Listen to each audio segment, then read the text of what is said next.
नमस्कार, स्वागत आहे तुमचं आपल्या डिलिशियस कट्टा या मराठी चॅनलवर। आज आपण काकडी, कांदा, टोमॅटो घालून छान मऊसूत असे धपाटे करणार आहोत।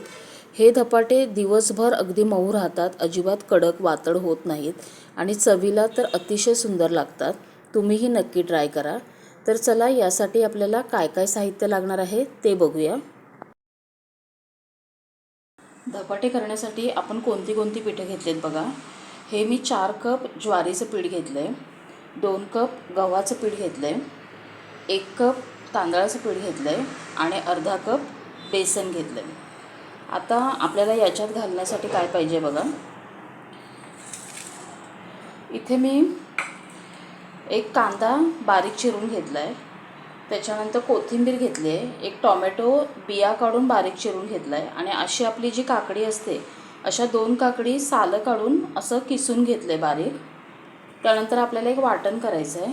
इथे मी लसूण घेतला, एक 15 ते 20 पाकळ्या लसूण, 1 चमचा जिरं, एक 4 हिरव्या मिरच्या। आता तिखट तुम्हाला जसं कमी जास्त आवडत असेल त्याप्रमाणे तुम्ही मिरची घ्या आणि आलं घेतलं आहे। आता हे आपण मिक्सरला पाणी न घालता वाटून घ्यायचं आहे। धपाट्याचं पीठ मळूया। आता सुरुवातीला ही सगळी पिठं आहेत ही परातीत घालून घेऊया।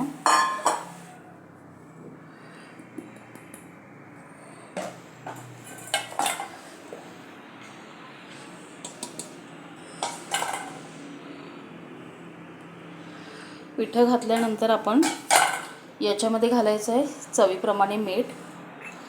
त्यानंतर इथं मी 1 चमचा हळद घेतली आहे, ती घालायची आणि 1 पाव चमचा हिंग घालून घ्यायचं आहे आपल्याला। आता सुरुवातीला हे सगळं कोरडं मिक्स करून घेऊया, म्हणजे सगळी पिठं व्यवस्थित एकत्र मिक्स करूया। धपाटे करताना ज्वारीचं पीठ नेहमी जास्त घालायचं। जर गव्हाचं पीठ जास्त झालं तर ते असे वातड होतात आणि ज्वारीचं पीठ आपण जास्त घातलं तर ते छान खुसखुशीत असे होतात, त्यामुळे ज्वारीचं पीठ घालायचं। आता हे असं मिक्स करून घेतलं आहे। आता आपण जे हे सगळं चिरून ठेवलं आहे, कांदा, टोमॅटो, कोथिंबीर, काकडी, हे सगळं याच्यात घालायचं। काकडी नक्की घाला, त्यानं खूप छान चव येते धपाट्याला, छान होतात एकदम। आणि आपण हे हिरव्या मिरचीचं वाटण करून घेतलं आहे पाणी न घालता असं, ते याच्यात घालूया। आता सुरुवातीला ह्या काकडीला पाणी सुटलेलं असतं, त्याच्यात अगोदर हे व्यवस्थित असं घट्ट मळून घ्यायचं, दाबून दाबून मळायचं। नाहीतर तुम्ही डायरेक्ट जर पाणी घातलं तर पीठ खूप पातळ होईल आणि आपल्याला धपाटे करता येणार नाहीत। त्यामुळे हे जे कांदा, टोमॅटो, काकडीचं जे पाणी असतं त्याच्यात अगोदर हे पीठ सुरुवातीला व्यवस्थित मिक्स करून घ्यायचं। आता हे पीठ मी व्यवस्थित सगळं मिक्स करून घेतलं आहे। आपण जे काकडी, टोमॅटो, कांदा वगैरे घातला होता त्याच्यात हे अगोदर व्यवस्थित घट्ट असं दाबून मळून घेतलं आहे। आता थोडं थोडं पाणी घालायचं आणि ह्याचा गोळा मळायचा आहे। आता लक्षात ठेवा, याच्यात काकडी आहे त्यामुळे मळताना थोडंसं घट्ट मळून ठेवायचं, म्हणजे पीठ खूप पातळ होणार नाही, कारण काकडीला, कांद्याला वगैरे पाणी सुटतं, मग नंतर आपलं ते पीठ खूप पातळ होईल, त्यामुळे थोडंसं घट्ट मळून ठेवायचं। आता हे बघा, मी असं थोडं थोडं पाणी घालत हे असं मळून घेते आणि मळून तुम्हाला दाखवते। आता इथे आपलं हे पीठ मळून तयार आहे। हे बघा, मी थोडं थोडं पाणी घालत असं मळून घेतलं आहे। आता हे खूप घट्टही नाही आहे आणि खूप पातळही नाही आहे, अगदी मध्यम ह्याला ठेवायचं। आता हे मी झाकून एक अर्धा तास असंच ठेवून देते आणि ह्याच्यानंतर आपण याचे धपाटे करूया। आता इथे पीठ ठेवून एक अर्धा तास झाला आहे, पीठ व्यवस्थित भिजलं आहे। आता काय करायचं, एक कॉटनचा स्वच्छ रुमाल ओला करून घ्यायचा, असा धुवून पिळून घ्यायचा।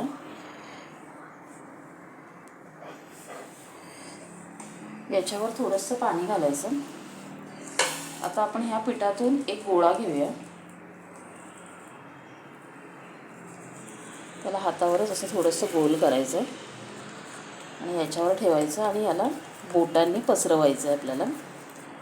हाताला चिकटत असेल तर पाण्यात हात बुडवायचा आणि फक्त बोटाने असं पसरवायचं. हे बघा, आता आपण मगाशी जसं पीठ मळलं होतं त्यापेक्षा थोडं हे सैल झालं आहे, कारण याच्यात काकडी कांदा वगैरे असतो, त्याला पाणी सुटतं. हे असं शेवटपर्यंत असं कडेपर्यंत असं पसरत जायचं. थोडं पातळच करायचं.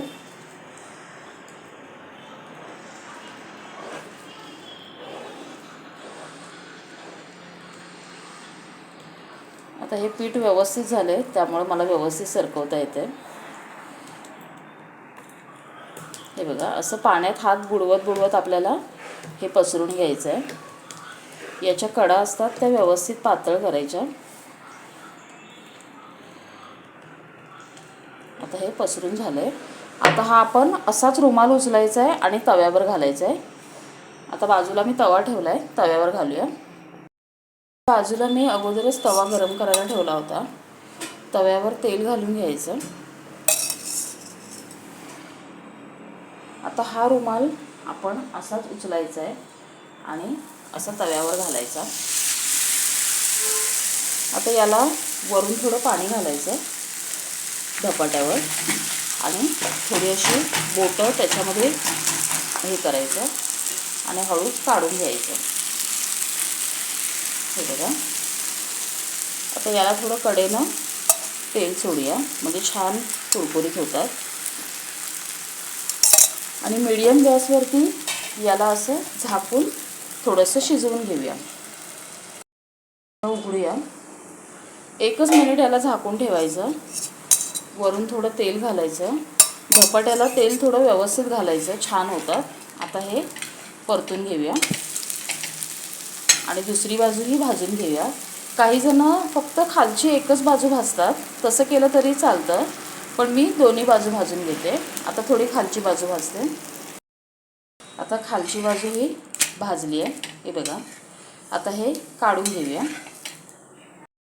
आता तुम्हाला अजून एक घालून दाखवते. तव्यावर परत तेल घालायचं आणि असंच रुमाल तव्यावर पालती घालायचा. वरून पाणी घालायचं आणि अशी बोटं त्याच्यावर रुतवायची. जर कपड्याला आतून चिकटत असेल तर कपड्यावर आतल्या साईडने पाणी मारलात तर ते व्यवस्थित सुटतं. परत ह्याला कडेनं तेल घालूया आणि हाही धपाटा झाकण ठेवून व्यवस्थित भाजून घेऊया. आता हे बघा, धपाटा वरून कोरडा झाला आहे. आता याला परतून घेऊया. खूप छान भाजला आहे. आता आपण याच्यात जो कांदा टोमॅटो काकडी घातले ते अगदी बारीक बारीक, कांदा टोमॅटो एकदम बारीक चिरायचा, काकडीही बारीक किसायची, म्हणजे आपण जेव्हा ते कपड्यावर थापतो तेव्हा ते व्यवस्थित आपल्याला थापता येतं. आणि काकडी नक्की घाला, खूप छान लागतात, अगदी मऊसूत होतात. आणि असे धपाटे तुम्हीही नक्की करून बघा. आता हे परतून घेऊया. बघा, छान अगदी दुसरी बाजूही छान भाजली आहे. आता हे काढून घेऊया. आता इथे आपले धपाटे करून तयार आहेत. हे बघा, जर तुम्ही जवळून बघितलात तर अगदी मऊ झालेत, सॉफ्ट झालेत, अजिबात कडक वातड असं होत नाहीत. चव तर अप्रतिम अशी असते. त्यामुळे तुम्हीही नक्की ट्राय करा. याच्याबरोबर तुम्ही दही खाऊ शकता किंवा कुठलीही ग्रेव्हीची भाजी किंवा लोणचं, काही तुमच्या आवडीनुसार खाऊ शकता. माझी रेसिपी जर तुम्हाला आवडली असेल तर लाईक करा, कमेंट करा आणि जर कुणी माझ्या चॅनलला सबस्क्राईब केलं नसेल तर माझ्या चॅनलला सबस्क्राईब करा.